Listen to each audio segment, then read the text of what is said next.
Muy buenas tardes. En esta ocasión iniciamos un programa más del Manifiesto Dominical. En este caso es nuestro cuarto programa y el tema que nos trae es un tema muy interesante, muy tocado últimamente por la trascendencia que va a tener esto. Se trata del Acuerdo de Escazú, más allá de las buenas intenciones. Bueno, me presento. Mi nombre es Joel Rosales, soy coordinador de Estudiantes por la Libertad y junto con Raúl Bravo Sender del Foro Liberal Iqueño estamos sacando adelante este programa, ¿no? Que todos los domingos busca analizar las políticas públicas, analizar un poco el desempeño del Estado, ¿no? Al generar tales políticas, al ejecutarlas. Y es así que estamos llegando ya a la cuarta edición, como comenté. Y bueno, para esta ocasión tenemos a grandes invitados. En primer lugar, me permito presentar al Luis Ángel Guamán. Él es abogado por la Universidad San Martín de Porres. Él es también miembro de la Comisión de Derecho Minero de la Sociedad Peruana de Derecho. Y bueno, también es un especialista en temas mineros, ¿no? Y también ambientales, ¿no? Tiene un desempeño profesional en ese ámbito. En segundo lugar, tenemos a Edwin Sarconieva, ¿no? Él es también un gran aliado de la organización, él es director y fundador del think tank Looking, ¿no? Que promueve las ideas de libertad y específicamente también cómo poder preservar el medio ambiente, cómo poder contribuir desde las iniciativas privadas a tal preservación. Y también tenemos en esta ocasión a un personaje que no ha estado muy activo últimamente, ¿no?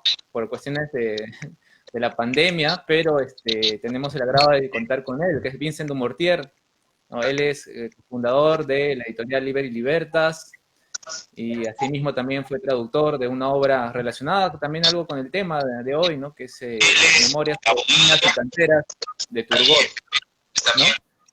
En esta ocasión, cada uno va a exponer desde su perspectiva, ¿no? Algunas un poco más técnicas, otras un poco más teóricas, ¿no? Desde las ideas de la libertad. ¿Qué opinan, ¿no? Sobre si es conveniente o no la ratificación del Acuerdo de Escazú? Y para ello también voy a ceder la palabra a Raúl Bravo, ¿no? Que él va a dar unas palabras introductorias al tema, ¿no? Adelante, Raúl.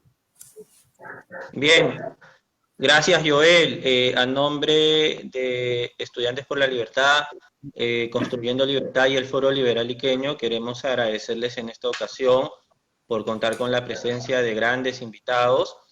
Me estoy refiriendo en efecto a Luis Guamán, ¿verdad? Quien es miembro del capítulo de Derecho y Minería de la Sociedad Peruana de Derecho, Vincent Dumortier, un académico quien ha venido realizando una importante labor académica traduciendo los textos del gran economista Turgot, y también con Edwin Zarco, quien viene promoviendo la ecología de mercado, un tema que no podemos dejar de lado, ¿verdad? Siendo el Perú un país muy rico en recursos naturales. Entonces, en esta ocasión, como ya lo has mencionado, Joel, estimados amigos, vamos a reflexionar en torno a este tratado suscrito por el Estado peruano, como es el Acuerdo de Escazú, y vamos a reflexionar en torno a si es que detrás de esto existen buenas intenciones, o más allá de las buenas intenciones que de repente puedan estar detrás de esto, si es que realmente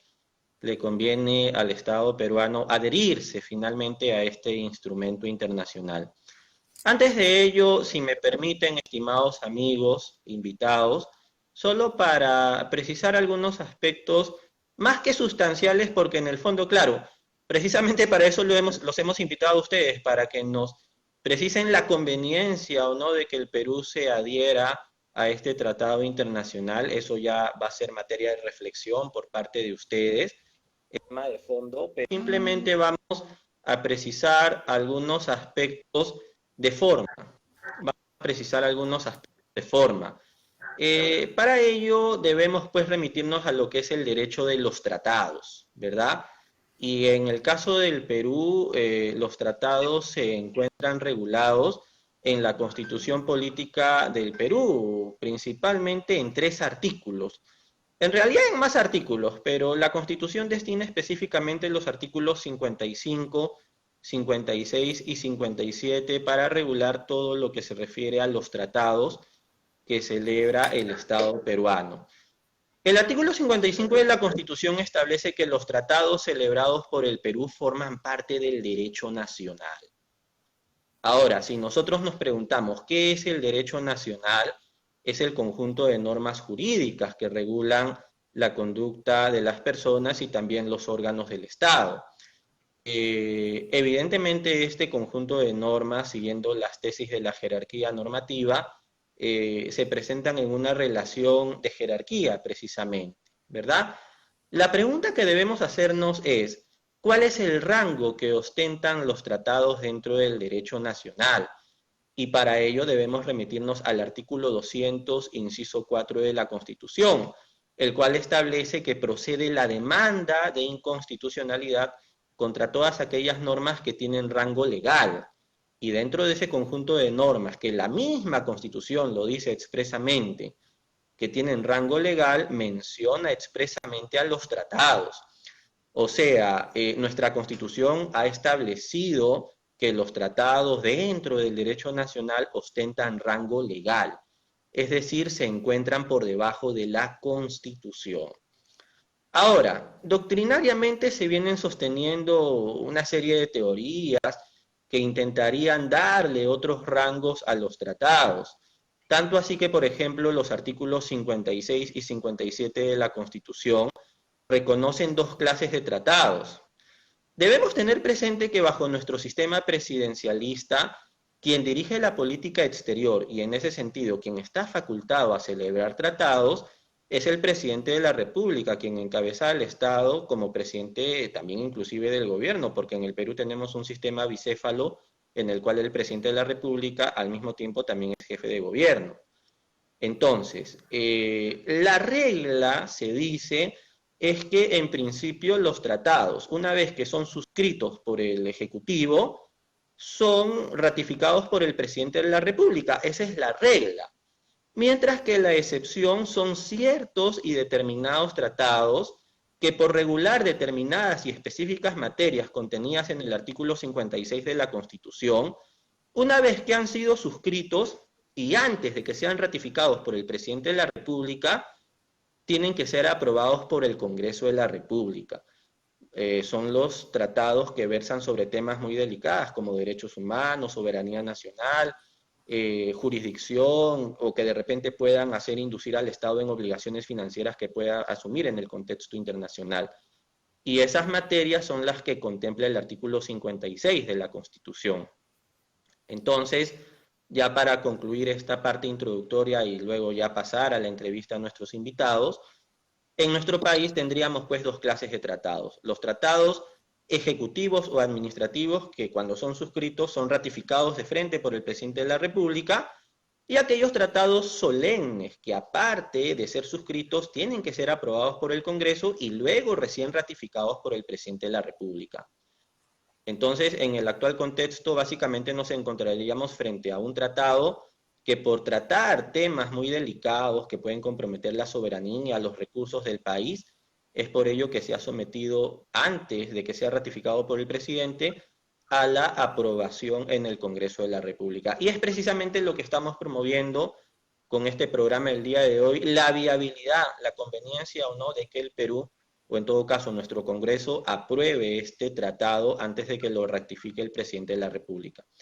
Bien, habiendo hecho esta breve introducción sobre cuál es el marco legal en el cual nos desenvolvemos en el Perú dentro de los tratados, sin dejar de lado que inclusive existen otras teorías que le dan un cierto rango supraconstitucional a los tratados en materia de derechos humanos. Hay quienes sostienen, no, los tratados de derechos humanos están por encima de la Constitución, inclusive en función a lo que la propia Constitución establece en sus disposiciones finales y transitorias, que las normas sobre derechos y libertades contenidas en la Constitución deben de interpretarse de acuerdo con los tratados sobre derechos humanos que el Perú ha firmado, pero bueno, eso ya es debate de otra conversación.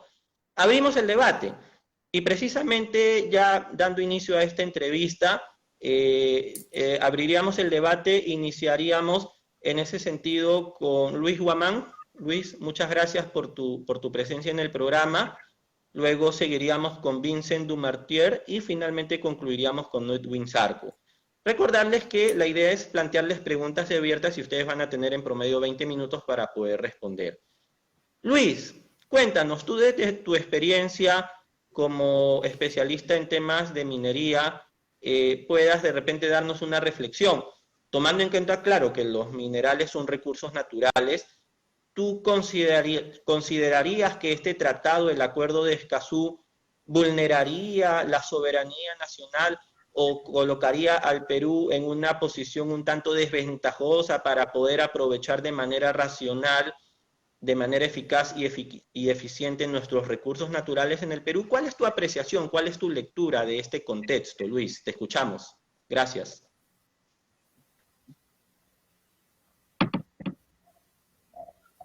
Buenas tardes. Sí, buenas tardes. Raúl, muchas gracias. Primero agradecer a Joel por la invitación, Raúl también, Edwin, a todos agradecerlos por la presencia el día de hoy. Creo que tener un escenario como este de participación, un escenario de intercambio de ideas y reflexión sobre un tema tan importante como el Escazú para el Perú es importante. Y sobre todo en un contexto en el que sabemos, como tú bien lo has mencionado, que puede tener repercusiones en nuestro país. Entonces, para ello yo me he servido de hacer una breve introducción acerca de qué es el Escazú, básicamente qué contempla este tratado, cuáles son los alcances de este nuevo acuerdo. En realidad no tan nuevo porque sabemos que ya tiene un antecedente europeo, no es algo nuevo para el mundo en realidad, pero bueno, se pinta como algo nuevo. Entonces, en resumen, el Escazú sabemos que nace o tiene como vestigio, ¿no?, en la cumbre de la Tierra en Río de Janeiro en el año 92, convocado por la ONU, en el cual se llevaron a cabo una serie de principios, un total de 27 principios. El principio que de alguna manera sustenta este acuerdo es el principio 10, que básicamente desarrolla los 3 puntos principales del Escazú: el acceso a la información pública, la participación en las decisiones públicas que puedan adoptarse, y además el acceso a la justicia, ¿no? Eso es básicamente lo que dice la Declaración de Río sobre Medio Ambiente y Desarrollo, producto de esta convención, ¿no? Lo cual luego, 20 años más tarde, con la Conferencia de Desarrollo Sostenible de las Naciones Unidas, se vio ratificado y se vio ponderado esta finalidad de una búsqueda del desarrollo sostenible. Entonces, cuando uno analiza el Escazú, como ya lo he mencionado, 3 ejes básicos: información pública, participación ciudadana y justicia en asuntos ambientales. Sin embargo, si revisamos un poco más a fondo el Escazú, hacemos una radiografía quizás a cómo contempla estos derechos, denominados derechos de acceso, encontramos, por ejemplo, el artículo 2, que desarrolla las definiciones, ¿no?, y te dice qué es un derecho de acceso. Y para ello leeré textualmente lo que dice el convenio, el tratado. Te dice: se entiende el proceso de acceso a la información ambiental, derecho de acción ciudadana, pública en procesos de toma de decisiones en asuntos ambientales y el derecho de acceso de la justicia en asuntos ambientales. Ya partiendo de lo que es la información pública ambiental, te dice ese tratado que es todo tipo de información escrita, visual, sonora, electrónica, registrada, en cualquier otro formato, relativa al medio ambiente, y que esta, según el tratado de Escazú, debería ser entregada a la ciudadanía en pro de la transparencia y el libre desarrollo del desarrollo sostenible en un país. Así también te habla de la participación pública en su artículo 7, básicamente quiénes pueden participar, y en el contexto de la toma de decisiones en medidas ambientales y también autorizaciones ambientales, lo cual, como vemos, parece un escenario positivo para el país. Sin embargo, ya respondiendo a tu pregunta, ¿no?, como tú bien has señalado, estamos ahorita en un escenario en el cual el Congreso debería de aprobar en teoría este tratado, y posteriormente el presidente ya deberá de ratificarlo. Sin embargo, la pregunta es: ¿debe o no debe ratificarlo? Particularmente desde mi experiencia, he podido encontrar una serie de errores, que se puede decir así, por razones por las cuales considero personalmente que no se debe de ratificar el Acuerdo de Escazú. En primer lugar, partimos de algo muy simple. El Perú, desde mi experiencia, es un país minero, y todos lo sabemos. Eso implica que el Perú tiene, por ejemplo, en exportaciones, está sustentado casi en un 60% en minerales. Nuestro país es un país enteramente productor de materias primas. Es cierto, debemos desarrollar industria, es parte de la agenda, es parte de una visión a futuro. Pero actualmente, en el año en el que estamos, somos un país productor de materias primas. Entonces, ¿eso qué implica? Que el sustrato de nuestra economía, lo que va a sustentar nuestra economía, son las actividades extractivas, la minería, entre ellas, la principal. Y el primer problema que he encontrado en este acuerdo de Escazú, que como lo dije en un inicio, no es nada nuevo, en realidad se trata de una sobreregulación desde mi punto de vista. ¿Por qué? Se habla de acceso a la información pública. Actualmente ya tenemos un marco jurídico establecido para lo que es el acceso a la información pública. Recientemente, el año pasado, se ha aprobado el TUO de acceso a la información pública, el cual establece toda la normativa, ¿no? Criterios, excepciones, que van a permitir que cualquier ciudadano pueda solicitar a una entidad pública información, de cualquier índole. Obviamente, tomando en cuenta las excepciones, ¿no? Aquello que afecta a la seguridad pública, la seguridad nacional, planes de gobierno de Fuerzas Armadas, ¿no? Que están reguladas en la norma, pero en principio la información que maneja la administración pública, valga la redundancia, es pública, y el ciudadano puede acceder a ella. La pregunta aquí cae de cajón: ¿por qué este convenio sería de una manera beneficioso si es que ya está regulando algo que ya tenemos en el país? Incluso internamente tenemos tribunales de acceso a la información pública. Eso significa que si es que yo pido una información que considero que es pública, y luego de una evaluación por parte de la administración, esta información se considera que en realidad fue pública y me niegan la información sin haberla justificado, yo puedo irme a tribunal. Y se puede incluso caer responsabilidad al personal administrativo de la entidad competente. Entonces, aquí no estamos hablando en realidad de nada nuevo. El convenio de Escazú no establece un marco jurídico nuevo en lo que es acceso a la información pública. Ahora bien, participación ciudadana, ¿no? También se ha hablado mucho acá en los medios que este convenio va a beneficiar para que todos podamos participar de una autorización o de una decisión política o incluso una política pública. Y aquí creo que no sé si compete, pero igual es bueno mencionarlo para aquellos que no conocen que actualmente tenemos un marco jurídico también que regula la participación ciudadana en lo que es el otorgamiento, por ejemplo, de los CIAs, por ejemplo, ¿no? Que se hace antes, durante y después. Es decir, no estamos frente a un escenario en el cual, al menos en el Perú, en el que no exista acceso a información pública y tampoco exista participación. Pero ¿cuál es el problema que quizás también se puede identificar en este apartado de participación ciudadana? Que es, desde mi perspectiva, muy amplio. ¿Por qué? En el Perú estamos en una situación de incertidumbre de inversiones. Proyectos como Las Bambas, como Tía María, el controvertido lote 192, son proyectos que se ven detenidos debido a la incertidumbre social, ¿no? El costo social, la incertidumbre social, la denominada licencia social. Es un tema muy delicado, que obviamente meritaría muchos debates más y también más discusión. Pero sin embargo, ya vivimos en un escenario de incertidumbre. Entonces, si es que permitimos nosotros, a través de este tratado de Escazú, pueda participar el público en general, incluyendo organizaciones particulares, incluso también, ¿por qué no?, con un sesgo político ideológico, estaríamos relativizando la finalidad de la participación pública. ¿Por qué? Una política pública la va a definir el Estado. Obviamente, hay mecanismos de participación ciudadana que están aprobados, pero no es un mecanismo que, por ejemplo, permite que ingrese una organización política con una ideología política que pueda de alguna manera frenar el desarrollo de la inversión económica. Sabemos todos que en minería incluso existen hasta manuales antimineros. O sea, no nos enfrentamos ante una realidad en realidad tan grata en el sector minero. Un proyecto minero como el de Tía María, que cuenta con viabilidad técnica, cuenta con viabilidad jurídica, normativa, tiene un sistema de aprovechamiento de recursos ya sostenible, un plan de cierre de minas, todos los mecanismos establecidos por el Estado, que en realidad es una gran maraña de permisos que hay que tramitar en este escenario. Pero ahora vamos a tener que sumarle el peso quizás de un tratado del Escazú, que como bien también lo ha mencionado, no solamente implica suscribirlo, ratificarlo y listo, sino implica toda una adecuación normativa interna. Y eso, en una palabra, es sobreregular, desde mi punto de vista. Entonces, y esto obviamente va a tener como consecuencia que el sector minero y las actividades extractivas se vean afectadas. ¿Qué empresario, ¿no? El empresario, para poder invertir en un país, necesita algo básico, que las reglas estén claras. Entonces, si yo invierto en un país en el cual las reglas de por sí ahora se han desquiversado, se han hecho, y el riesgo de incertidumbre se ha incrementado, no tengo ningún incentivo para hacerlo. Es muy simple ese razonamiento.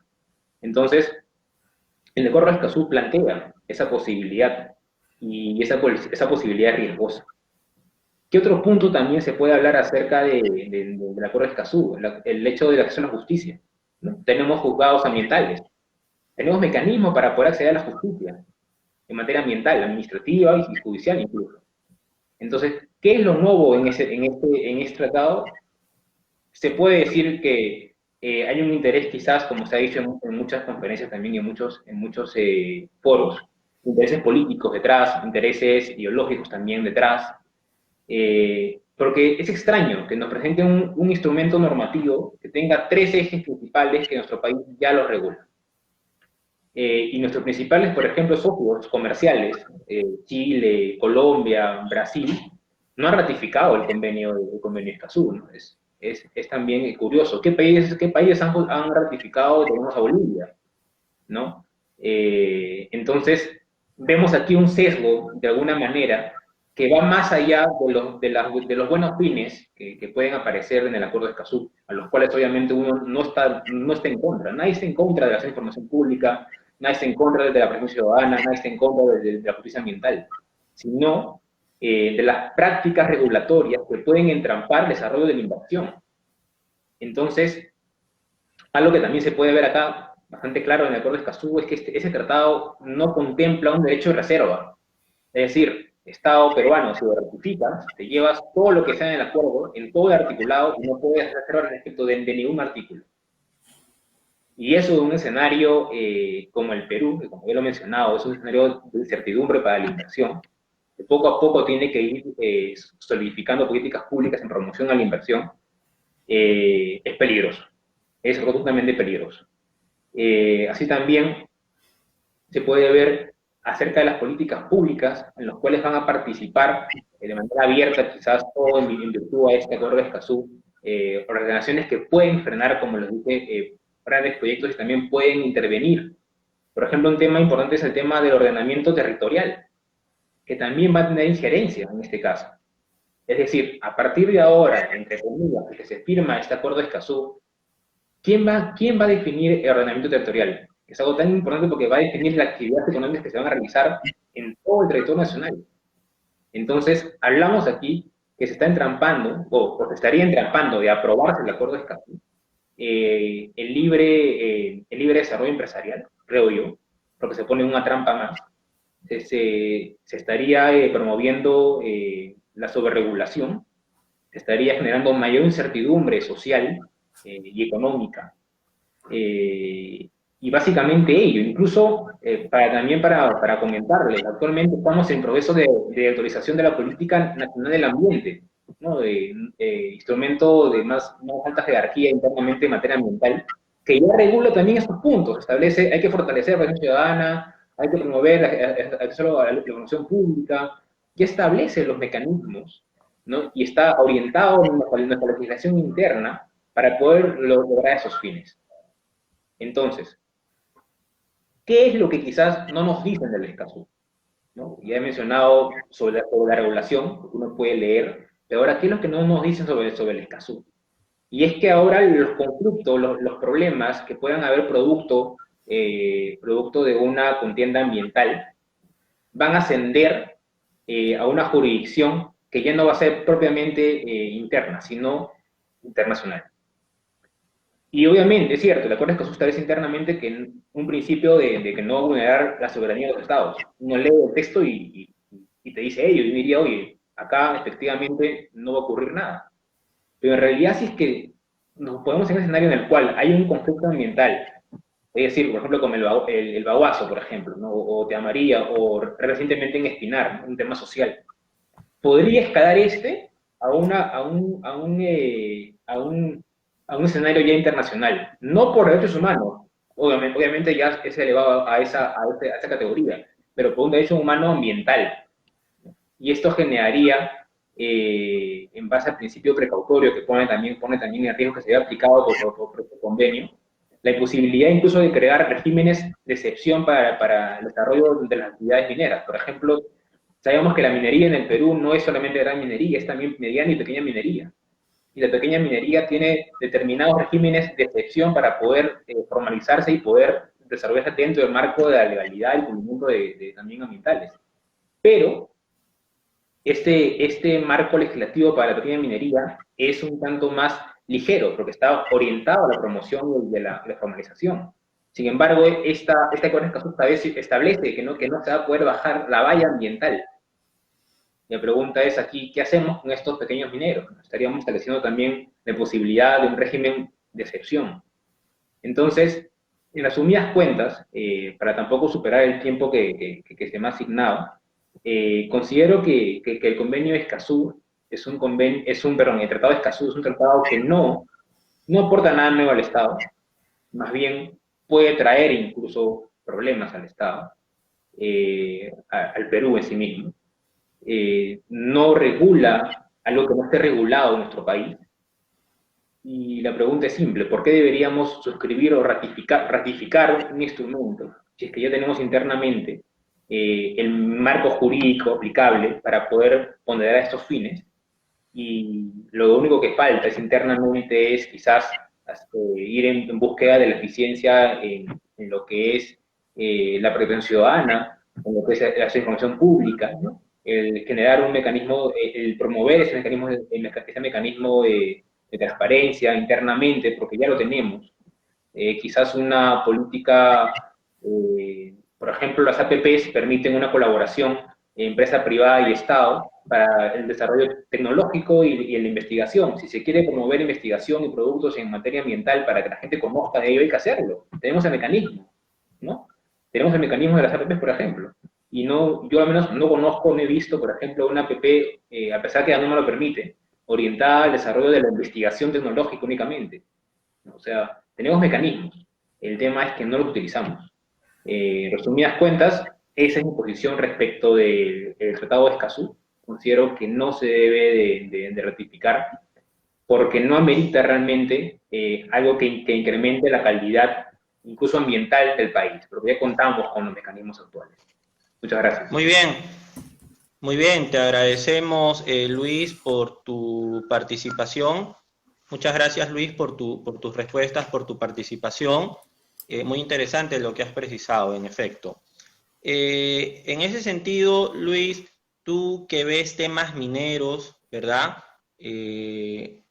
Evidentemente, bueno, uno de los temas más controvertidos en el Perú es el debate, ¿verdad? De si el Perú es un país minero, si el Perú es un país de agricultores, de la agroexportación.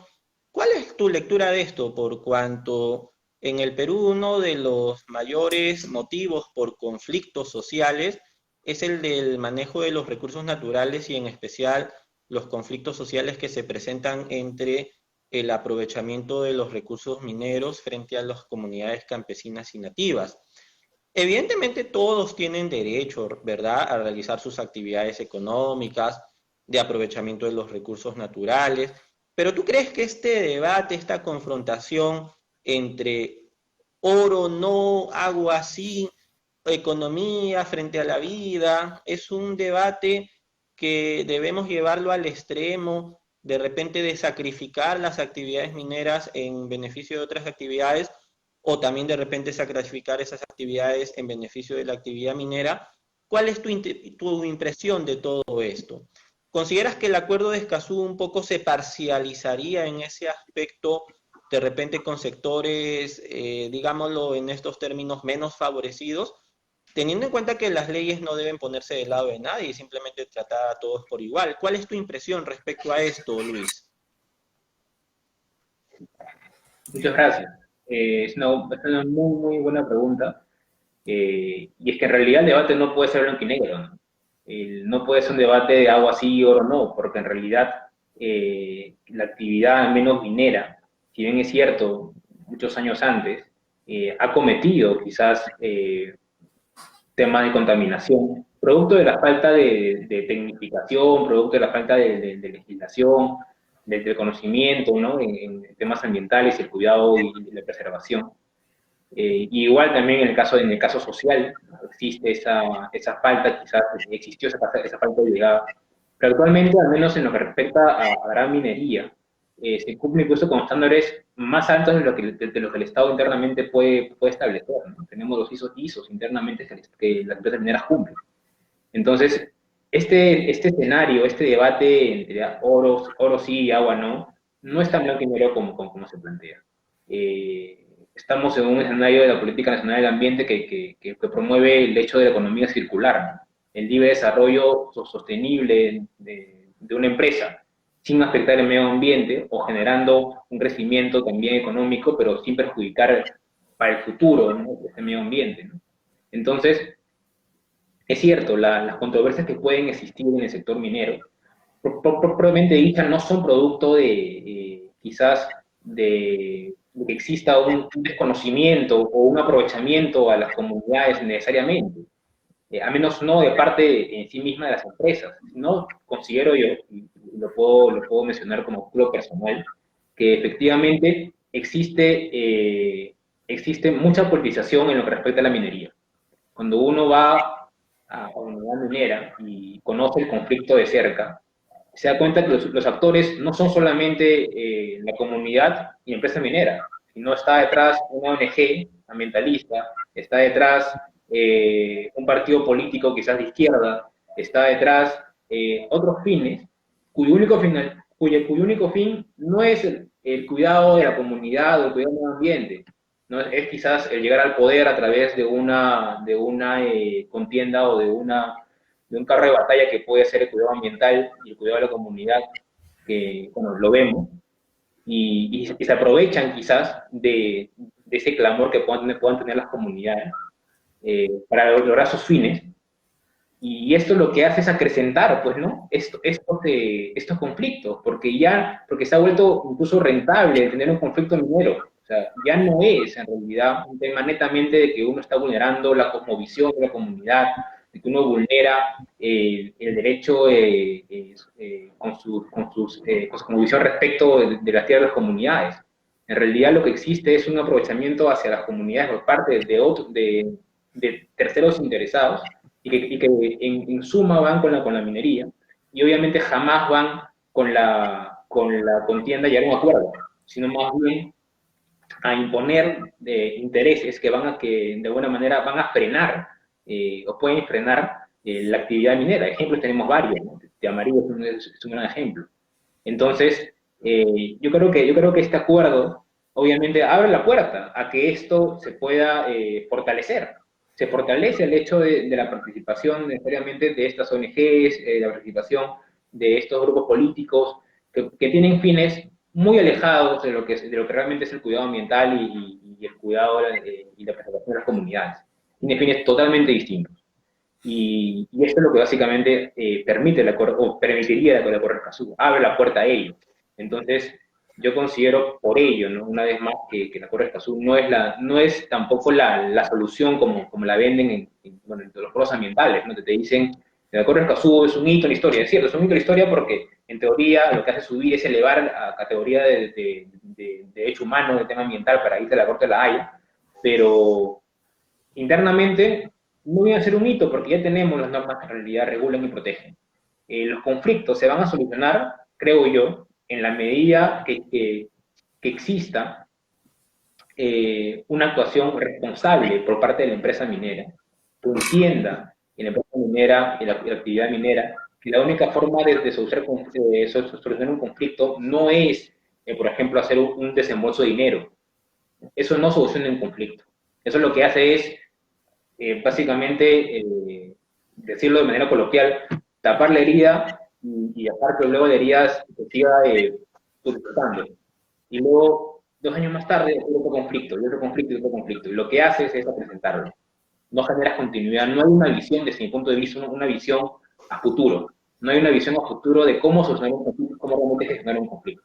Es un tema en el cual participan todos, el Estado, la comunidad, la empresa, y en el que creo que no debe interferir fines políticos, no debe interferir una agenda quizás parcializada. Un conflicto jamás se va a solucionar si es que hay algo parcializado. Muy bien, en efecto, te agradecemos Luis por tu participación, por tus respuestas muy valiosas y bueno, seguimos con nuestros invitados. Le cedo el uso de la palabra en ese sentido a Joel Rosales, de Estudiantes por la Libertad, para que continúe con las entrevistas de nuestros siguientes invitados. Joel, te escuchamos. Gracias, Raúl. Si me permites, quisiera hacerle una pregunta también a Luis, porque aprovechando un poco su expertise a nivel técnico, quisiera que nos comente un poco sobre uno de los principios que en el derecho ambiental cobra siempre importancia, como es el principio precautorio, ¿no? El derecho sabemos que es algo objetivo, que para poder aplicar una sanción o para que surta efecto alguna cláusula, algún artículo, como en este caso de este acuerdo, tiene que siempre cumplirse un hecho que es taxativo, ¿no? Que está expresamente citado, ¿no? en el texto. Sin embargo, el derecho ambiental abre la puerta a que ya no sea tanto así, sino que ante alguna duda, ¿no? Se pueda incluso invertir la carga de la prueba para ver si realmente ocurrió tal supuesto de hecho, ¿no? Para que se aplique el derecho ambiental. De repente también existe una potenciación, digamos, de este principio con lo del acuerdo, pero en general quisiera tu comentario, ¿no? Y cómo tú ves que se aplica este principio precautorio en el ámbito de la minería, ¿no? Si de repente conoces algún caso emblemático con el cual podamos caracterizar esta tendencia, ¿no? Cómo los tribunales están administrando justicia, ¿no? En ese ámbito. Eso por un lado, y también la cuestión esta de los defensores del medio ambiente, que también se dice que con este acuerdo se los protegería un poco más, ¿no? ¿Tú cómo ves? No sé si conoces casos en que te haga pensar de que de verdad necesitan una protección más allá de la que ya provee el Código Penal, ¿no? Esas dos preguntas, por favor, Luis. Muchas gracias. Sí, Joel, muchas gracias. Efectivamente, el acuerdo de Escazú también lo que hace es generar este escenario de que a la sola sospecha de una contaminación o un impacto al ambiente se pueda frenar un proyecto, ¿no? Y básicamente es la aplicación del principio precautorio, lo cual no es positivo. No es positivo, puesto que lo que hace es relativizar y empoderar, ¿no es cierto?, a un sector social que lo que puede hacer es frenar los proyectos de inversión minera. Entonces, y esto es lo que fortalece el acuerdo de Escazú, fortalece esta posibilidad, y ello, como te dije, no es obviamente positivo para el sector, ni tampoco para el desarrollo de las actividades extractivas en el sector de hidrocarburos, incluso tampoco. No podemos invertir la carga de la prueba de esa forma. Tenemos mecanismos de verificación ambiental, el OEFA se encarga de poder realizar una debida supervisión, encontrar incidencia de contaminación, iniciar todo un proceso que se debe seguir, ¿no? Administrativo, sin necesidad de frenar el desarrollo de una actividad. Obviamente, mientras no exista quizás un impacto grave, un impacto que amerite o que sea visible o que sea corroborable. Ahora bien, en lo que respecta a tu segunda pregunta, que referido a los defensores ambientales, tú lo dijiste muy claro, ¿no? Yo cuando leí el acuerdo de Escazú y quise entender el fondo de por qué se genera un capítulo especial para los defensores ambientales, dije, pero no es que acaso en el Perú tenemos nuestro código penal para poder denunciar un acto de violencia o un acto de quizás de abuso por parte de la autoridad. Tenemos vías ya generadas. Entonces, ¿cuál es la necesidad de decir que ahora cualquier persona natural, ¿no es cierto?, que sea un defensor ambiental, tiene una protección especial? Ahora, no sé, esto generaría un escenario en el cual tendríamos que generar defensores para cada derecho o para cada contienda que se pueda perseguir en una agenda mucho más de izquierda, ¿no? Un defensor de género, quizás sí que se puede ser así, ¿no? Y que también amerite un tratado y también amerite quizás una protección especial. Yo considero que no, yo considero que, como lo dije en un inicio, para mí es una sobreregulación. Contamos con los mecanismos para poder defendernos como personas cada uno internamente en el país, y me parece reiterativo el acuerdo de Escazú. Entonces, ante ese escenario, una vez más, considero que no se debe ratificar el acuerdo de Escazú.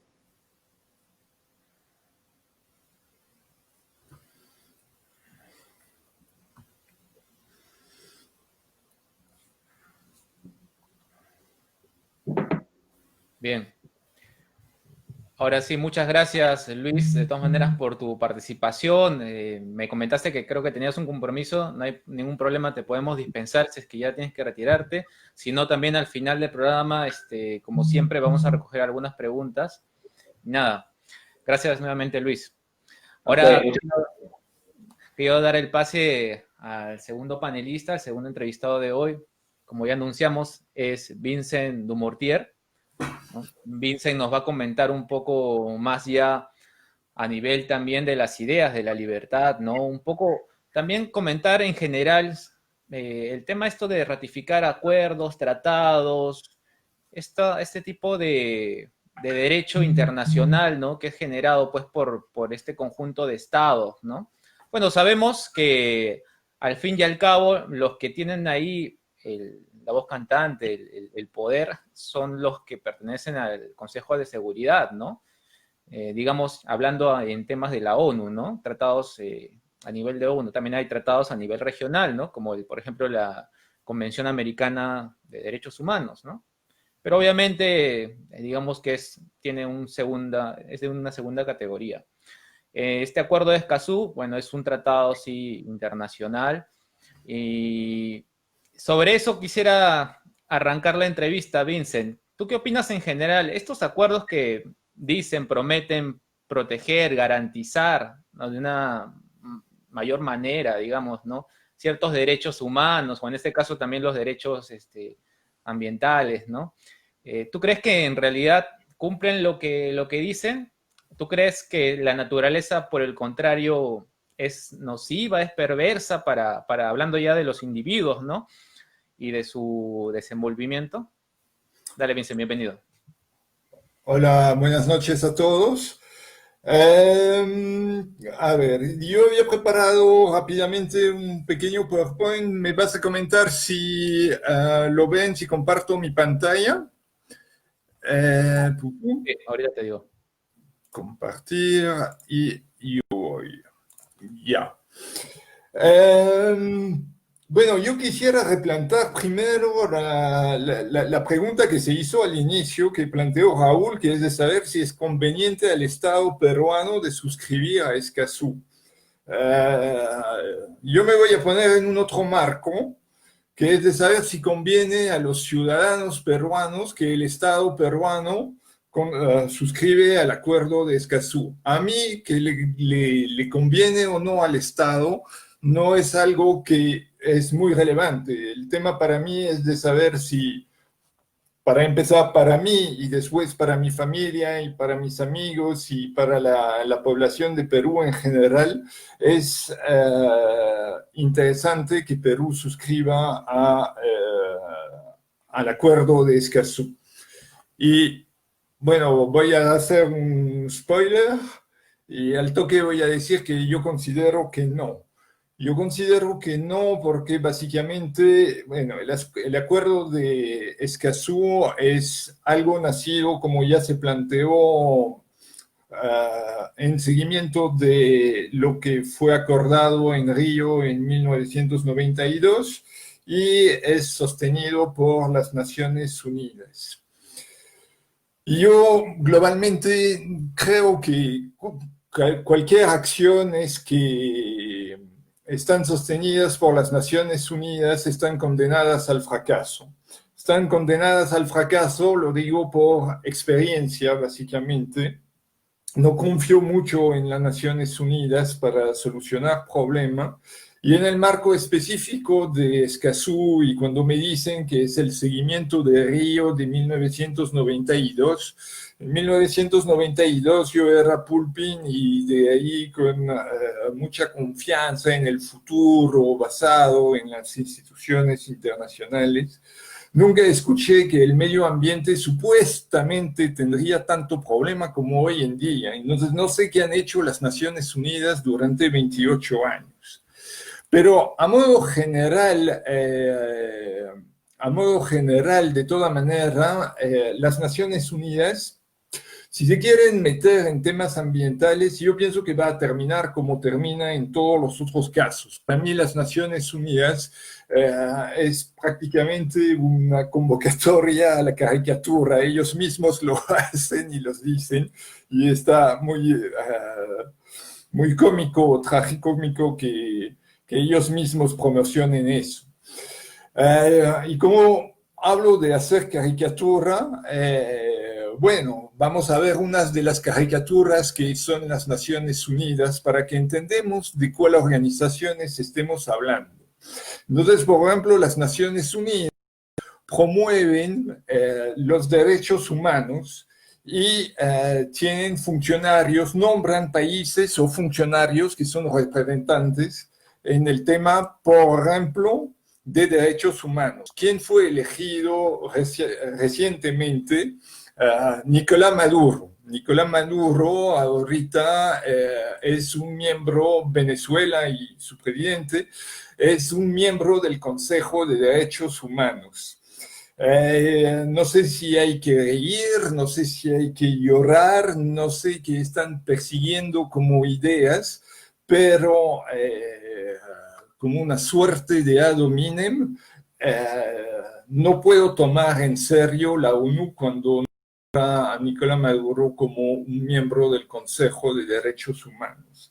Y para resaltar lo que tú dijiste y la pregunta de los miembros permanentes en el Consejo de Seguridad, yo pienso que el problema va más allá que eso, no es solamente el Consejo de Seguridad, no hubo ningún problema. Venezuela fue elegido con 105 votos, es decir, que hay 105 países que apoyan y consideran que Maduro es un representante válido de derechos humanos. Siguiendo en el marco de lo que es la caricatura, podríamos hablar de Arabia Saudita, que se encuentra en la Comisión de la ONU sobre el estatus de la mujer. Para que un poquito cuál es la situación de las mujeres en Arabia Saudita, eso de nuevo llama al tragicómico. Es increíble que un país que hace solamente 2 o 3 años atrás ha otorgado el derecho a las mujeres de manejar un carro, se encuentra en una comisión de la ONU sobre el estatus de las mujeres. Más recientemente también estamos en plena situación. Vemos todas las interrogaciones que hay alrededor de uno de los organismos de la ONU a gestión de una crisis, ¿no?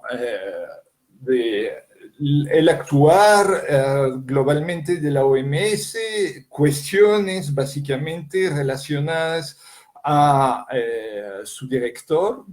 Y aquí he tomado un artículo en particular que subraya el hecho que es un antiguo marxista.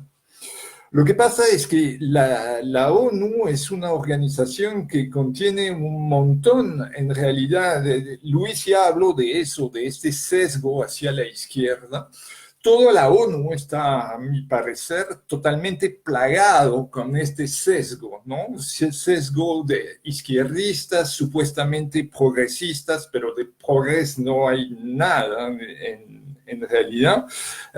Tal vez lo voy a comentar un poquito más adelante, pero globalmente vemos en el actuar de la ONU un sesgo hacia la izquierda totalmente y absolutamente impresionante. Semanas o meses habrán escuchado varias manifestaciones en Estados Unidos y ha salido dos organizaciones que han aparecido, los Black Lives Matter y grupos Antifa. Y ha pasado que el presidente Donald Trump ha decidido de clasificar a Antifa entre las organizaciones terroristas en Estados Unidos. Eso ha generado muchos comentarios. Obviamente, el malo Trump ataca a los pobres, antifascista, Antifa supuestamente antifascista, pero la historia de este movimiento es que es un movimiento, un grupo armado prácticamente de obediencia comunista. Y lo que fue interesante es de ver unas de los tweets que ha desaparecido, pero yo había tenido el tiempo de tomarlo a tiempo, que venía de una declaración de la ONU, de los expertos en temas de derechos humanos, que se han pronunciado al toque, ¿no? Y han expresado su profunda preocupación con el hecho que Estados Unidos estaría describiendo Antifa como una organización terrorista. Lo que es interesante ahí es de ver esto, un experto de la ONU lo puede publicar y no hay problema. No voy a entrar en los detalles, podrían buscar por la web. Si buscan Antifascista Acción, se van a dar cuenta que si directamente es una organización no solamente de izquierda, sino de izquierda radical. Si quisiéramos equilibrar el balance, tendríamos que presentar preocupaciones en otro sentido. No digo que lo valido, he hecho un memes para que la gente vea la falta de equilibrio que hay en este asunto. Si de un lado quieren considerar Antifascista Acción como un grupo así que solamente participa del derecho a la libre expresión y que hace asamblea pacífica en el país y que por lo tanto se ataca a sus derechos, podríamos hacer otra cosa, ¿no? El segundo es obviamente totalmente falso, es uno que había hecho. Para ir un poquito, digo al toque que no apoyo a ningún movimiento neonazi, pero tengo el mismo rechazo para los neonazis que para Antifa. Entonces, si de un lado los expertos de derechos humanos de la ONU quieren defender al derecho de libre expresión y de reuniones pacíficas, ¿por qué solamente pelearlo para Antifa, que es comunista? Que lo peleen también. En Alemania tienen en los movimientos neonazis. ¿Por qué a ellos se les prohíbe de tener libre expresión? ¿Por qué a ellos se les prohibiría de tener una reunión supuestamente pacífica? Busquen de nuevo en Antifascista Acción para ver en qué participan y díganme si razonablemente realmente estemos hablando de asamblea pacífica. No lo creo. Eso era un poquito para marcar el punto y subrayar este fundamental de sesgo ideológico en la ONU. La ONU está directamente orientada hacia la izquierda la más rancia, la izquierda la más radical, y de ellos no estoy esperando mucho progreso, mucha ayuda y nada. El acuerdo mismo de Escazú, he leído el texto y hay varias cosas que me han llamado la atención, ¿no? La primera cosa, no sé si lo ven, es que todo gira alrededor de la igualdad. Y para mí la igualdad no es un valor. De nuevo, supongo que tenemos un auditorio que es más liberal hay un montón de material sobre la cuestión. Yo les invito, por ejemplo, a buscar, hay muy buenos videos de Martin Krause sobre el hecho de saber si el problema es la igualdad, la desigualdad o si el problema es la pobreza. Y para mí el problema fundamental es la pobreza, pero no es un problema de igualdad. La igualdad en sí es un artefacto promovido de nuevo por una izquierda celosa de los logros que tienen unos y que ellos no pueden lograr de manera pacífica, produciendo, y entonces hablan siempre de igualdad, pero una igualdad material y no una igualdad como yo la entiendo y como normalmente los liberales lo entienden, de igualdad ante la ley. He tomado varias partes de texto que había en eso. Entonces, al inicio del acuerdo de Escazú lo indican desde el inicio. El tema es de luchar contra la desigualdad y la discriminación. Y consideran, voy a seguir un poquito, que es un gran flagelo, y utilizan esa palabra en nuestra región, el problema de la desigualdad. Todo está centrado alrededor de la desigualdad. Y en eso yo no puedo estar más en desacuerdo que en este aspecto. Yo no creo que el problema fundamental de Latinoamérica sea un problema de desigualdad. ¿Hay desigualdad? Sí. ¿Es un problema? Yo no lo creo. Yo creo que Latinoamérica padece, y Perú en particular, padece de problemas fundamentales que son totalmente diferentes. Uno de ellos es el acceso al capital. Y el acceso al capital, Luis ya lo indicó, para que accedemos, para que haya empresas, para que haya actividad económica, para que haya capital que llegue para permitir aumentar la productividad de la gente, lo que se necesita es un marco legal estable y entendible. Y para mí, como liberal, la base misma para poder trabajar en ofrecer un marco sólido para atraer a la gente, atraer capital, es de tener un reconocimiento absoluto y total a la propiedad. Propiedad privada, para mí es obvio, solamente para mí existe la propiedad privada. La propiedad pública para mí es una falacia. Pero, y esa palabra propiedad es totalmente ausente del Tratado de Escazú. Un artículo del cual no ha hablado y que para mí es un artículo central son los derechos que quieren dar a los defensores de derechos humanos, ¿no? Quieren que cada parte garantice un entorno seguro y personas, grupos y organizaciones que promueven y defienden los derechos ambientales pueden actuar sin amenazas, restricciones e inseguridad. A un momento hay que saber lo que queremos. De este primer párrafo del artículo 9 en sí está bueno.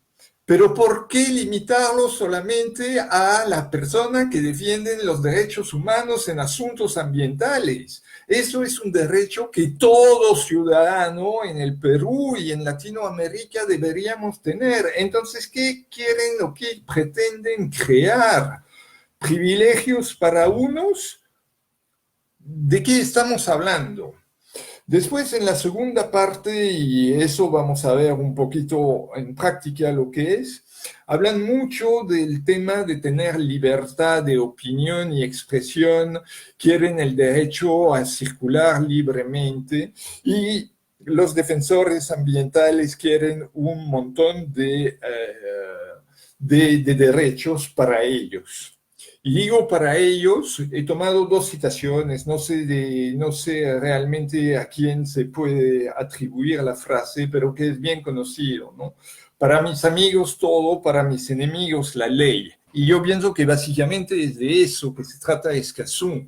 Escazú se trata de brindar privilegios que van a permitir a grupos de los cuales, como lo indicó Luis, y para mí no hace ninguna duda, están infiltrados por izquierdistas. No se trata de proteger el medio ambiente, sino azuzar problemas sociales en el país, retrasar progreso que puede brindar, entre otros, la minería. Es brindar a esa gente herramientas que van a permitir, que le van a permitir demandar para cualquier cosa el país. Al fin y al cabo son los ciudadanos que mediante sus impuestos van a pagar la factura, porque el Estado no paga las multas. Quien paga las multas son los ciudadanos que no han pedido nada y que van a ser atacados. Entonces, yo quería volver sobre esos aspectos que quieren tener libre circulación, pero yo pregunto, en Perú, ¿quién impide la libre circulación de los ciudadanos? ¿Son las minerías que impiden a los ambientalistas circular? ¿Realmente de eso se trata? ¿Es la ciudadana pro minería que impide a los antimineros circular? Porque cuando yo veo en la prensa, yo veo que bloquean carreteras eléctricas, pobladores bloquean carreteras y exigen reducir estándares ambientales, bloquean carretera central en protesta a la contaminación. Ahí sí, ya no hay más libre circulación, ¿no? Para mis amigos, todo, ¿no? Ellos pueden bloquear las carreteras, pero los demás, sobre todo, no tendrían por qué impedir el tránsito de los ambientalistas. Yo no he visto dónde se impide el camino de los ambientalistas. De misma manera, bueno, bloqueo de carreteras, seguimos, hay un sinfín. También, bueno, quieren poder expresarse libremente. Aquí tienen una expresión libre de ambientalista en el Perú. Me van a decir que han sido juzgados. Sí, la justicia de Perú condenó a 2 años y 4 meses de prisión suspendida, no efectiva, a solo uno de los miembros de Greenpeace que estuvo metido en este acto de vandalismo contra el patrimonio cultural e histórico del Perú, e incluso debería ser considerado como patrimonio mundial. Para ellos, prisión suspensiva. Salgan hoy día a las 10 de la noche sin sus mascarillas. Van a tener una condena más importante que lo que ha recibido este activista. Han visto lo que ha dado para la gente común y a pie que quiere ir en una fiesta. Han visto lo que ha pasado ayer a la noche.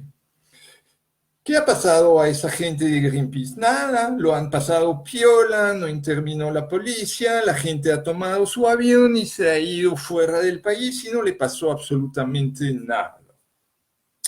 También dije un tema importante para ellos es la libre expresión de cualquier opinión, ¿no? Pero, ¿cuál es la manera con la cual los ambientalistas, al menos de izquierda, practican esa libre expresión de opiniones diferentes? Y yo vuelvo aquí está publicado en una página de la UNESCO, que es de nuevo uno de las partes de la ONU, y que publican como artículo. Obviamente me van a decir, no, pero solamente se hace la pregunta, no se ha respondido, pero muy a menudo hacer una pregunta es responderla también. ¿Qué quisieran ellos? Que los crímenes contra el clima sean procesados en justicia, pero ¿qué consideran ellos como crimen? Veamos, el solo hecho de no creer o de estar escéptico en cuanto al cambio climático, ¿no? Se preguntan, ¿debería ser perseguido como un crimen internacional, utilizando las leyes internacionales sobre crimen? Es decir, que quieren silenciar a los opositores, y eso es en una página de la UNESCO. Es decir, que dan la palabra a gente que quieren cortar la palabra a otras personas. Entonces, cuando están pidiendo todo eso aquí en el artículo 9, yo digo, está bien, pero ¿por qué limitarlo solamente a los supuestos defensores de derechos humanos en asuntos ambientales? Esos derechos los deberían tener todos los ciudadanos.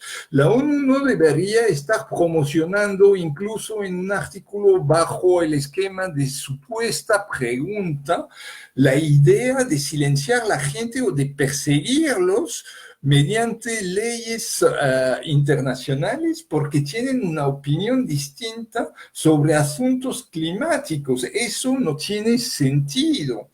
Entonces, yo no creo en esa gente. Yo creo efectivamente que hay un sesgo importante hacia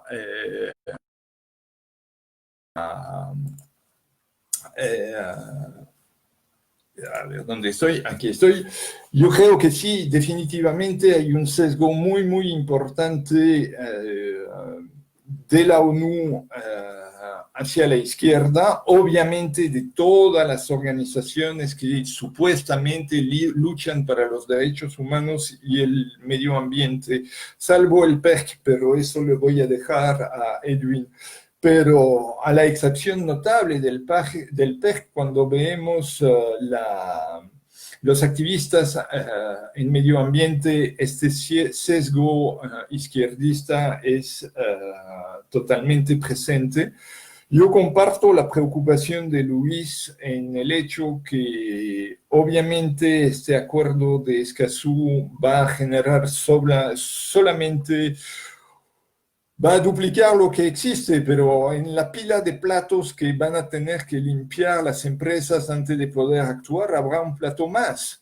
Y va a brindar unos derechos, bueno, mejor dicho, unos privilegios, porque no son derechos, todos no lo van a tener, a opositores ambientales en contra de los derechos que todos los ciudadanos deberían tener. Yo no veo en el acuerdo de Escazú, si bien ellos pretenden buscar una igualdad, yo no veo dónde está la igualdad. Ellos están buscando, como lo digo, a dar privilegios a la gente. Yo no creo que va a ayudar por nada al país. Yo pienso que el país va a estar sometido rápidamente a un número importante de demanda en todos los sentidos, y sabemos que la izquierda está muy bien organizada para que las demandas se hagan, para que esté soportada por actores culturales, por los medios de comunicación, etcétera, etcétera, donde la izquierda tiene captada puestos importantes. Entonces, no, yo no veo ningún interés en eso, y por ende, de toda manera, no confío en la ONU para solucionar ningún problema. Seguramente Edwin va a profundizar el tema, pero para mí la palabra totalmente ausente del acuerdo de Escazú, y que para mí sigue siendo la vía por la cual podemos buscar soluciones, es la palabra propiedad. Yo pienso que cuando tendremos un mejor entendimiento de lo que es la propiedad, se va a limitar naturalmente los conflictos supuestamente ambientales, pero no creo que sean problemas ambientales. La comunidad se deja llevar por activistas ambientales, sí, pero la preocupación fundamental que está detrás es de saber quién, cómo puede aprovechar los recursos. Y yo pienso que el esquema actual en el cual el Estado se adueña de los recursos naturales es el peor mecanismo si queremos tener resoluciones pacíficas de los conflictos. Y no creo que mediante un tratado internacional la parte que está equivocada que es este problema a quién pertenecen los recursos naturales se ha solucionado. Todo lo contrario, porque si hay una cosa que la izquierda detesta es que otro sea propietario. Ellos pueden ser propietarios de lo suyo, pero lo de los demás siempre es negociable, como ellos dicen. Entonces sí, no, yo no creo en el interés de este acuerdo para Perú, pero tengo poco esperanza que no sea firmado. Yo pienso que más que todo tenemos que prepararnos a ver una gran cantidad de demandas que van a venir y desafortunadamente hay que reconocer que es un tema muy, muy complicado poder hacer reconocer correctamente el derecho de propiedad en el Perú. Uno de los intentos fue la traducción que yo hice de la memoria de Turgot sobre minas y canteras, que propone una visión, una tercera vía, que no es la vía propuesta generalmente incluso con los liberales.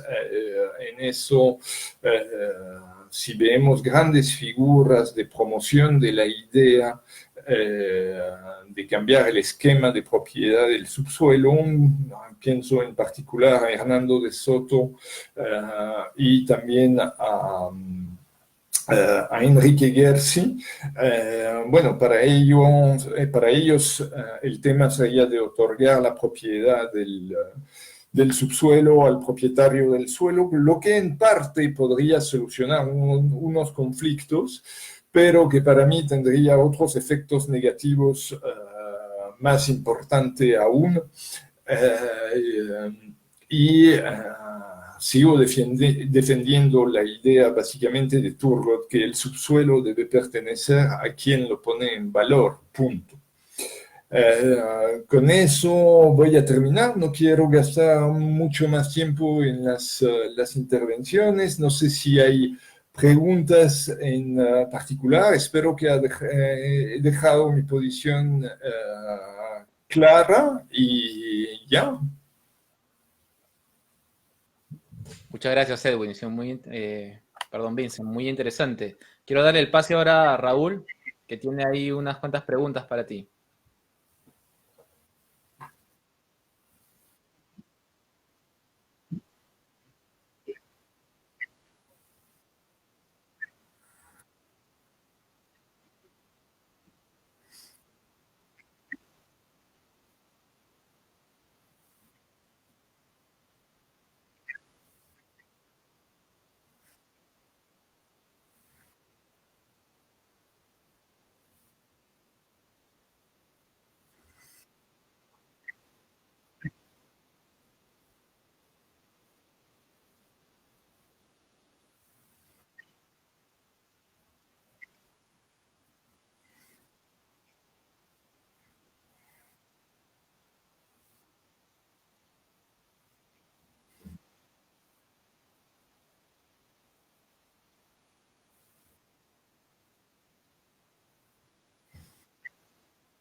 Uh-huh.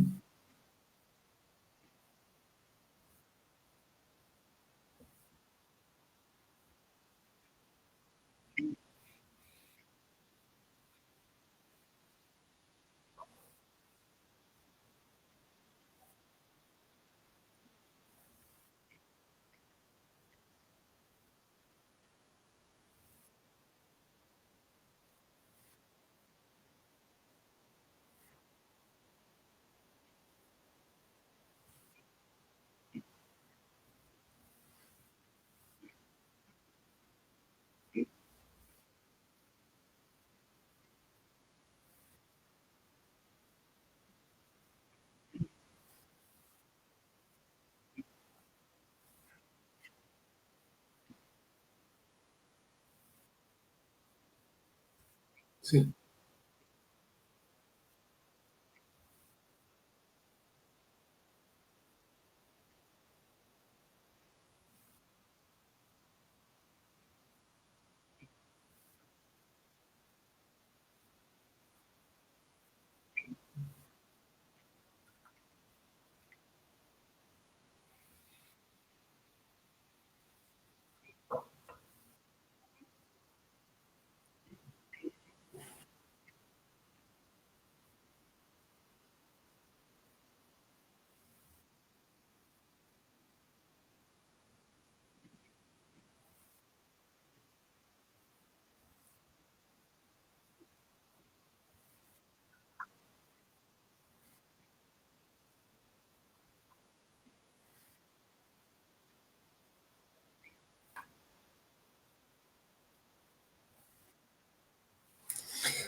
Sí, yo pienso que, bueno, primero para mí, una frase que se atribuye al menos a Gustave de Molinari es la propiedad privada es una redundancia, porque la propiedad es privada o no existe.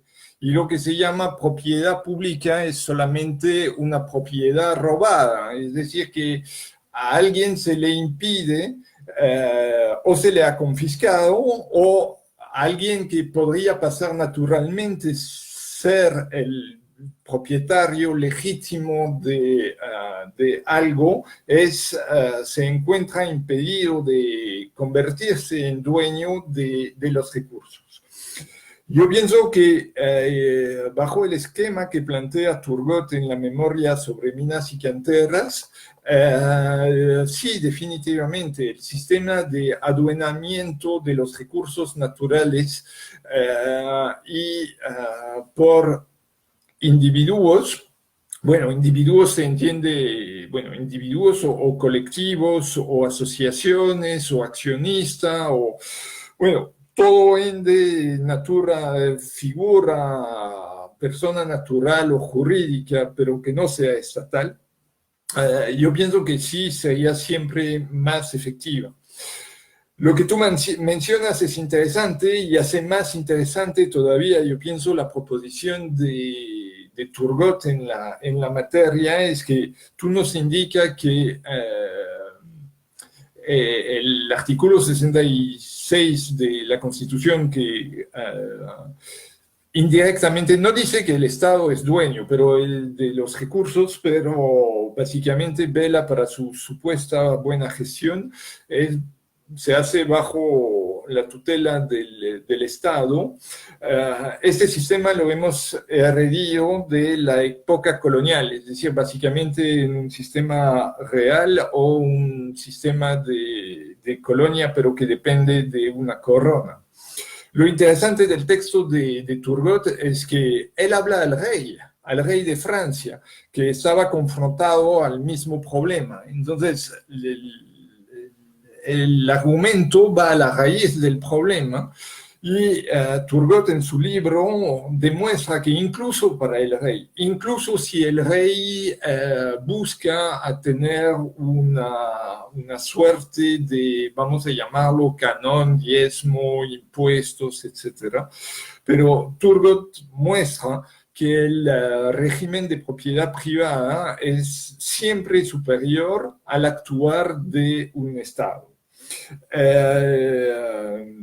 Ahorita hay que entenderse bien. Yo pienso que, y ahí es mi principal oposición a la idea, por ejemplo, de Enrique Gersi o de Hernando de Soto, de convertir el propietario del suelo en propietario del subsuelo. Es que, y como bien lo dice Turgot, es dar a esa gente demasiado derechos. Porque al fin y al cabo, bueno, para mí, para Turgot, primero, el propietario del suelo no es propietario del subsuelo. Y eso lo podemos ver mediante varios aspectos diferentes. Entre otros, lo podemos ver si pasamos por el derecho romano. Tú conoces el tema del usus, fructus y abusus. Ninguna persona que tiene una chacra tiene ni el usus ni el fructus y ni tiene posibilidad de abusos sobre materia que se encuentra a 500 metros debajo del suelo o a 1 kilómetro debajo del suelo. Entonces, del punto de vista del derecho romano, no hay propiedad quien tiene propiedad de la superficie no tiene usus, fructus y abusus sobre el subsuelo, por lo tanto no tiene propiedad. En derecho actual no tiene propiedad porque el Estado pretende que más o menos es él, pero después de toda manera, bueno, clásicamente también se dice uno es propietario de lo que es capaz de cercar o de lo que es capaz de defender. Bueno, ¿quién es capaz de cercar o de defender lo que se encuentra a 500 metros debajo de sus pies? Y más bien, ¿quién tendría cualquier interés a cercar lo que se encuentra por ahí debajo? Y después, para mí, hay un tercer problema: entregar la propiedad del subsuelo así por decreto al propietario del suelo. Es el problema de la responsabilidad. Para mí, cuando alguien es propietario de algo, se hace responsable de este algo. Yo pienso que la propuesta que es de atribuir la propiedad del subsuelo al propietario del suelo no toma en cuenta esa consideración y desnaturaliza lo que es la propiedad y la responsabilidad que conlleva. Yo pregunto a los habitantes de una zona en el cinturón de fuego quién realmente quiere hacerse responsable de los daños que podría generar su propiedad sobre las propiedades vecinas. Indagan lo que es un epicentro. Entonces, para mí no hay razón que per se, por ser solamente propietario del suelo, alguien sea propietario del subsuelo. Entonces yo pienso que en las negociaciones, definitivamente, ¿qué pasaría si aplicaríamos las ideas de Turgot? Dos esquemas posibles. Uno es que las comunidades explotan de manera más informal, entre comillas, o explotan de manera más artesanal y sobre todo más en superficie, tal vez con malas condiciones de trabajo, los yacimientos que son o las vetas de minerales que se encuentran en superficie.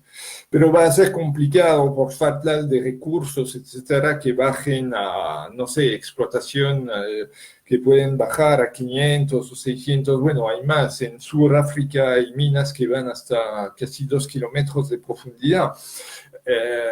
Eso no creo que lo van a hacer, pero ahí lo que podrían hacer las comunidades o los propietarios de terreno es vender un derecho de acceso.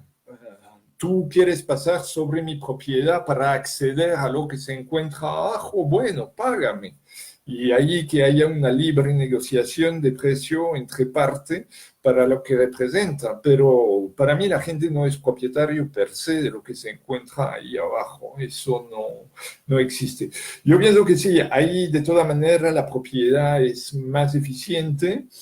Seguramente Edwin va a hablar más de este tema, pero yo pienso que en un montón, porque aquí hablo de subsuelo, pero yo pienso que todos los recursos estarían mucho más aprovechado y mejor aprovechado por la población propietaria de lotes o de terrenos que por el Estado.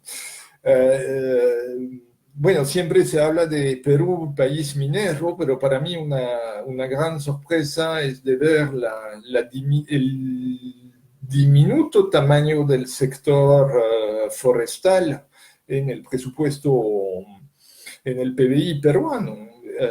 Para un país que tiene 60% de su territorio que es ligado a que se encuentra en el territorio de la selva. La forestería es totalmente ausente en el país, que no me digan que no se podría explotar de manera mejor. Y bajo el esquema de propiedad privada, tú sales de un esquema de planificación central en el cual unos individuos saben planificar mejor que los demás y saben cómo se tienen que explotar la selva. Yo pienso que hay que dejarlo a los pobladores. Los pobladores sabrán mejor cuál parte del bosque explotar, cuál parte no explotar. Y después los mecanismos de propiedad privada y de protección conllevan mecanismo regulatorio. ¿Quién va a cortar toda la madera de su lote? Y se va a encontrar sin nada. Y peor, de nuevo, permítame solamente terminar y resaltar esa idea que es muy importante. La propiedad privada conlleva la responsabilidad.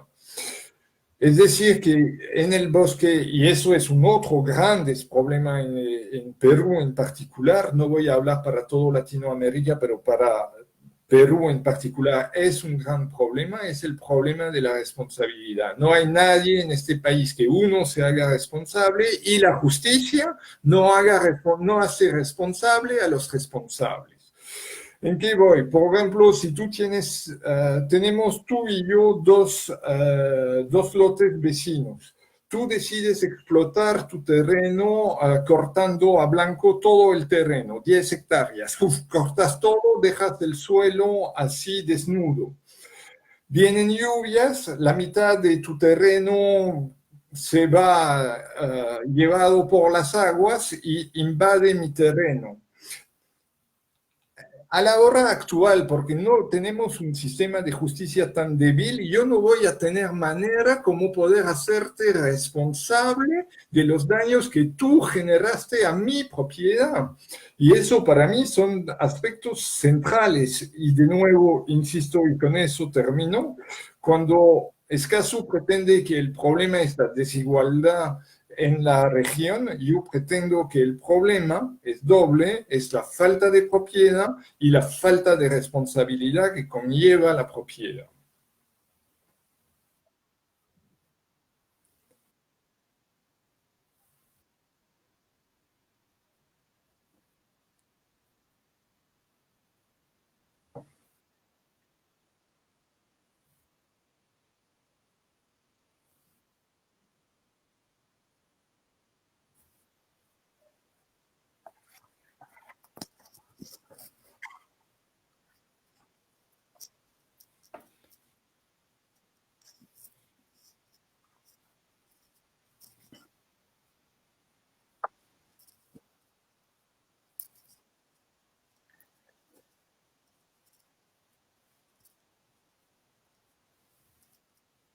Ok. Bueno, gracias a Estudiantes por la Libertad Perú, al Foro Liberal Iqueño, a Construyendo por la Libertad, por la invitación a esta exposición, a este evento de intercambio de ideas. Yo creo que eso ayuda mucho a poder, digamos, exponer las posiciones, entender algunos temas. Bueno, en el caso de Escazú, este acuerdo puede tener objetivos loables, interesantes, que son básicamente tres, como el acceso a la información, el acceso a la participación pública y el acceso a la justicia en asuntos ambientales. Suena bien, suena bonito, ¿no? Pero tiene elementos, el acuerdo de Escazú, así como lo ha mencionado Luis Ángel y como lo ha mencionado Vincent, que son muy sujetos de crítica, ¿no? En resumen, este acuerdo lo que va a hacer es traer más bien mayor conflictividad, mayor burocratización en el Perú y al final es un acuerdo que no es viable. Para empezar, el primer punto es que los objetivos que busca este acuerdo, que es el acceso a la participación pública, el acceso a la información, ¿no? Y el acceso a la justicia en asuntos ambientales, ya está regulado y establecido en las normas que tenemos en el Perú. Nosotros tenemos varias normas de participación ciudadana, tenemos leyes de acceso a la información, por ejemplo, el Decreto Supremo 002-2009, que literalmente indica que hay que acceder a la información, hay que tener procesos transparentes, ¿no? Entonces, ya, digamos, el tema de acceso a la información y participación pública ya se da en el Perú. Es en vano suscribir, digamos, ratificar un acuerdo que básicamente dice lo mismo, ¿no? Entonces, no es necesario, digamos, ratificar ese acuerdo.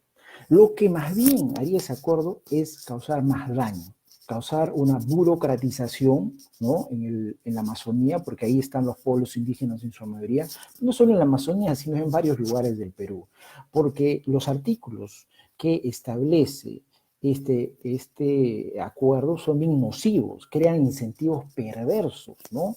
Incentivos perversos sobre todo para la inversión, ¿no? Por ejemplo, el artículo 9 del Acuerdo de Escazú establece ciertas particularidades para los promotores ambientales, ¿no?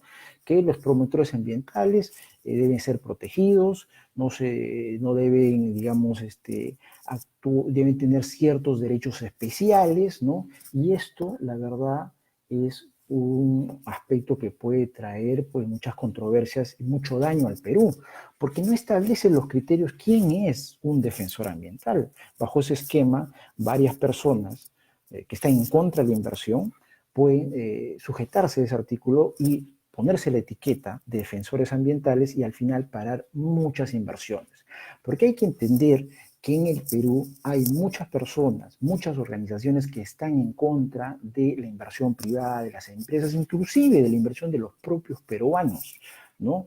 Entonces, ellos, bajo la etiqueta de defensores ambientales, pueden parar diversos proyectos, ¿no? Porque al final, lo que el Acuerdo de Escazú busca es que haya mayores mecanismos, dice entre comillas, sobre el acceso a la información, que esto se mejore. Pero si eso ya lo tenemos, ¿no? Entonces, ¿qué implicaría? Hacer más talleres, poner más buzones de sugerencia, hacer, donde se podrían hacer 3, hacer 5 rondas de talleres y audiencias, ¿no? Poner oficinas. Entonces, no lo dice, ¿no?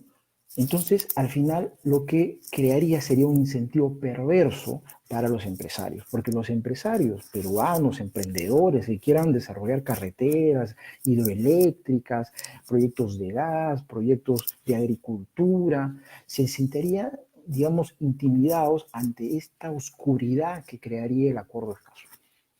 El Acuerdo de Escazú básicamente ha nacido a nivel político.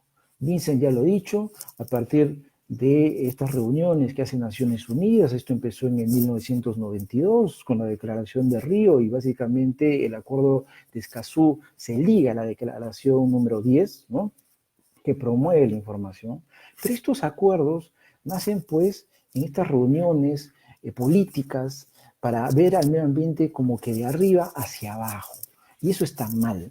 Este acuerdo, por ejemplo, nace en el 92, luego el 2012 en Río Más otra vez se debate sobre el tema, el 2018 ya se firma, entonces han pasado más de 20 años reuniéndose, discutiéndose, es decir, abordando este tema en los escritorios, en las cenas, en los brindis, ¿no? Y eso está totalmente mal, porque está masificando el tema ambiental, está promoviendo un enfoque de masa al tema ambiental, y en los temas ambientales no se abordan así. Desde la ecología de mercado y lo que el Centro de Investigación promueve es que los temas ambientales se tienen que abordar de abajo hacia arriba, porque hay particularidades en los temas ambientales. Lo que sucede en Loreto no es igual a lo que sucede en Madre de Dios, lo que sucede en Madre de Dios no es igual a lo que sucede en Iquitos, en Chiclayo, en Ica, en Lima, es diverso. Hay información de tiempo y lugar que está dispersa y los únicos que pueden solucionar eso son los emprendedores, los ciudadanos que están ahí, las mismas comunidades.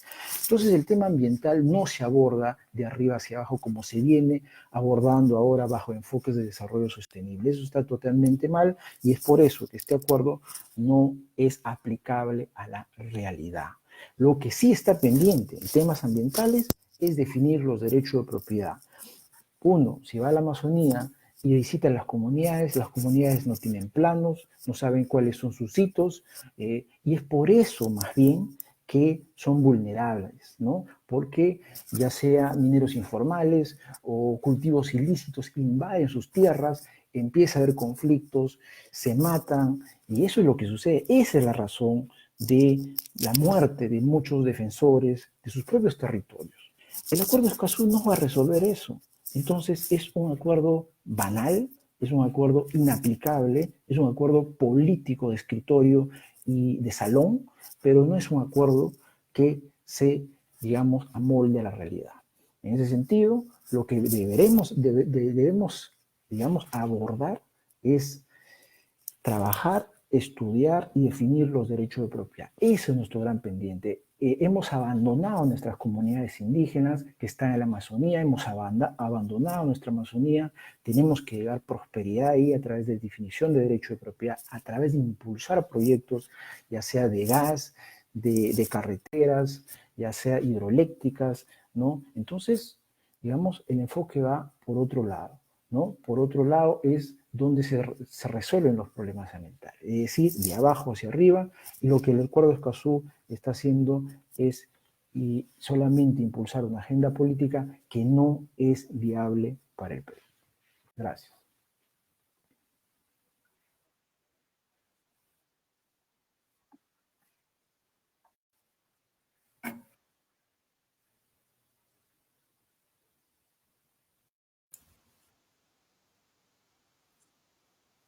Sí, te escuchamos. Sí, clarísimo.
Mira, la tendencia a abordar los temas ambientales viene de toda una historia. Esto nace en Malthus, ¿no? Cuando Malthus empieza a decir, ya hablamos de 1800, ¿no? Malthus empieza a decir que la población crece más rápido que los recursos y que la población al final va a haber tanta gente que los recursos no van a existir. Entonces esto nunca se cumplió, la población ha crecido y hay muchos recursos, ¿no? Luego esto viene, influye en los neomalthusianos, digamos 1970, ¿no? Por ejemplo, Paul Ehrlich, que escribe un libro, Population Bomb, donde también dice que básicamente el petróleo se va a acabar, ¿no? Que va a haber calamidades, nunca sucedió eso. Y después viene los libros del límite, los límites al crecimiento, ¿no? De las poblaciones, el crecimiento económico, el Club de Roma, también por esos años, y también donde anuncian calamidades. Y bueno, el cambio climático, otras cosas, ¿no? Es una corriente que empezó desde esos años de la tendencia de aplicar las ciencias naturales al estudio del medio ambiente y a buscar soluciones de manera política, ¿no? Pero eso ha hecho mucho daño al tema ambiental en todo el mundo, no solo en el Perú, en todo el mundo. Entonces estas conferencias de Río +20, el Acuerdo de Escazú y otros tratados vienen de esa tendencia, y esa tendencia ha sido aplicada por los políticos, esa tendencia ha sido enseñada en todas las universidades de Sudamérica. Entonces el tema ambiental se está abordando desde ese punto, de esa visión, y es equivocado. Son años de historia que estamos totalmente equivocados, porque si uno hace un análisis y ve los tratados, muchos de estos tratados, por más que se firmen, la situación sigue igual. Es decir, al final esa tendencia no está solucionando absolutamente nada. La tendencia o cómo se debe abordar los temas ambientales es de abajo hacia arriba, es decir, bajo particularidades, donde haya derecho de propiedad definido y donde el propietario, sea una comunidad indígena, se asocie con otro, creen reglas, crean contratos para solucionar un problema ambiental específico. Contaminación de un río, contaminación de un lago, sobrepesca, tema de basura, ¿no? Entonces se abordan por temas específicos, ¿no? Temas específicos, ¿no? Y no bajo una política masiva de masificación, no se aborda. Entonces la ecología de mercado se sustenta en tres principios. La definición de derechos de propiedad, la función empresarial, que es el emprendimiento ambiental, y políticas ambientales que permitan crear un contexto para que estos individuos, sea una comunidad indígena, una comunidad campesina, un amante de la naturaleza que tiene sus tierras en Tarapoto, ¿no? O otra persona que quiere impulsar un emprendimiento de recojo de plástico en las ciudades de Lima, pueda emprender una solución de mercado a los problemas ambientales. Así se abordan los problemas ambientales y no desde escritorios, desde temas políticos que han venido de una tradición equivocada y que ya es hora de corregirla, ¿no?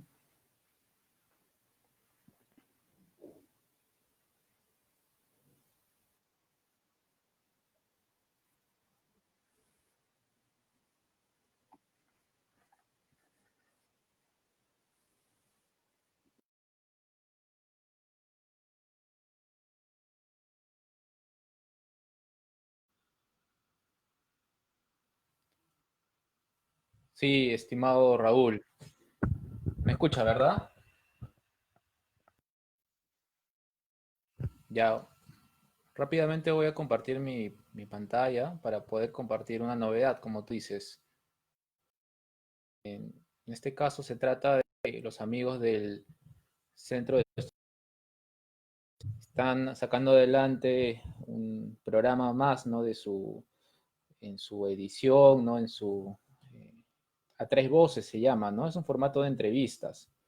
El día martes van a tener como entrevistado al reconocido doctor Miguel Ancho Bastos. Y para ello quisiera invitar, ¿no? También se ha unido acá Carlos Dávila, que justamente va a ser uno de los entrevistadores para que nos comente un poco al respecto. Bueno, voy a quitarle la compartida. Adelante, Carlos. Hola Joel, ¿cómo estás? Muchísimas gracias por cederme estos minutos para poder dirigirme a todas las personas que están atentas a este live y las que la van a ver más adelante. Antes de empezar a hablar del programa Tres Voces y del invitado espectacular y especial que tenemos, que es el doctor Bastos, yo quería extender mi saludo y felicitación nuevamente a Raúl por esta iniciativa, también por los comentarios, lo que he estado escuchando, mandarle un saludo a Vincent, a Luis, a Edwin. Les mando un saludo desde acá de El Cusco. Es muy importante todos los aportes que ustedes hacen por difundir y defender estas ideas, ¿no?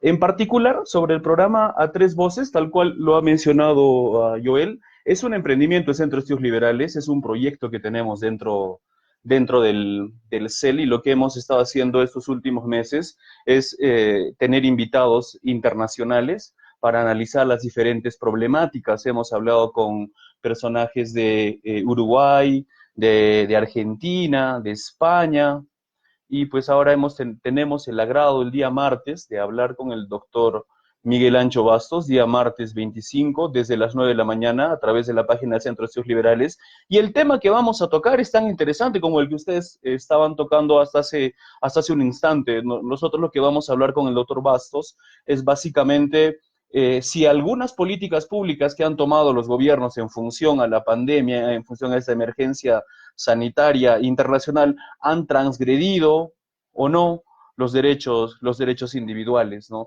Y dónde está ese límite, cuál va a ser ese punto en el cual se podría considerar o no si es que alguna política pública ha transgredido algún derecho natural, sobre todo, ¿no? Sí, eso es básicamente lo que vamos a hablar. Estupendo, Carlos, sí, este es un muy buen tema, ¿no? De hecho, que también ojalá que sea la primera de muchas entrevistas y eventos con el doctor Bastos, ¿no? Porque acá en Perú tiene bastantes admiradores, o en Latinoamérica en general, ¿no? Él es uno de los impulsores del paleolibertarismo, sabemos, ¿no? También promueve esto de los valores liberales, ¿no? Que hay algo más allá que la cuestión solamente de la filosofía política, ¿no? Sino también una cuestión moral, ¿no?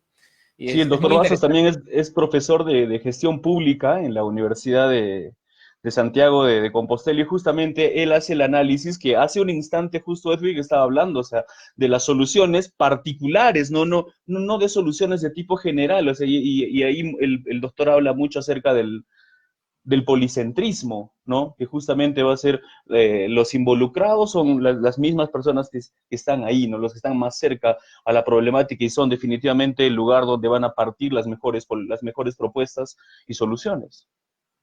Estupendo, amigo. Sí, nada, la intención fue un poco también ayudar también a la difusión. El horario es difícil, ¿no? A las 9, algunos están con teletrabajo y estas cosas, pero yo sé que muchos, por lo menos desde celular, gracias a la tecnología, van a poder seguir la entrevista y es más, dejar sus preguntas, ¿no?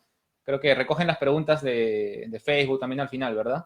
Sí, claro, yo voy a estar atento en ese tema, entonces no sé también si hay alguna pregunta en particular, digamos, de Grupo Estudiantes por la Libertad y todo eso, tú me pasas la voz y yo con mucho gusto se la voy a hacer al doctor Miguel Ancho Basso. La verdad que todos estamos emocionados, le vamos a preguntar si es cierto lo del capitalismo, ahorro y trabajo duro. Claro, claro. Eso es básico, ¿no? Para salir adelante, ¿no? La reactivación económica. Muchas gracias, Carlos. Entonces, todos invitados para este martes a las 9 de la mañana por la página del Centro de Estudios Liberales de Arequipa. Muchas Así es, Joel, gracias. oye, muchísimas gracias a ti, me despido de los amigos, que les vaya muy bien. Gracias.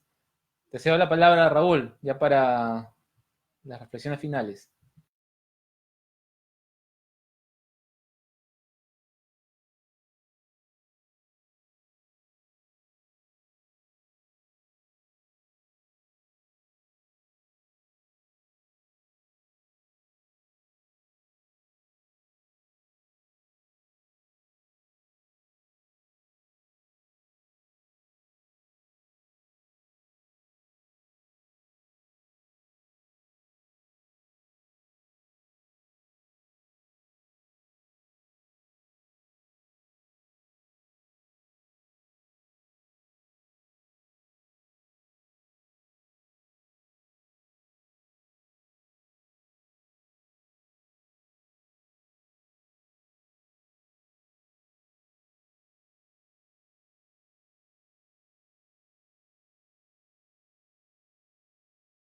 Hasta una próxima oportunidad. Gracias con todos los